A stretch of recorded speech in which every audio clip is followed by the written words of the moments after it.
Bago sa saksi, hihiling po ang mga abogado ng pamilya ni Rene Baterbonia ng Immigration Lookout Bulletin Order para sa head coach ng Ateneo Blue Eagles na si Tab Baldwin. Susulat daw sila sa Department of Justice. Sabi na meron siyang liability po dito. Para lamang po magtuloy-tuloy po yung investigasyon, magre-request kami sa Department of Justice na may Immigration Lookout Bulletin Order muna sa kanya. Yun po ang ipapadala namin yan ngayong gabi or tomorrow morning.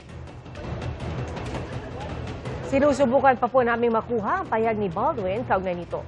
Dumating po sa burol at nakiramay sa mga naulila ang mga kapwa manlalaro ni Baterbonia at Divine Adili mula sa Ateneo. Gayun din ang ilang opisyal mula sa Commission on Higher Education, Department of Education at Philippine Sports Commission. Bukas ng gabi, nakatakdang dalhin ang labi ni Baterbonia sa Agusan, Quezon.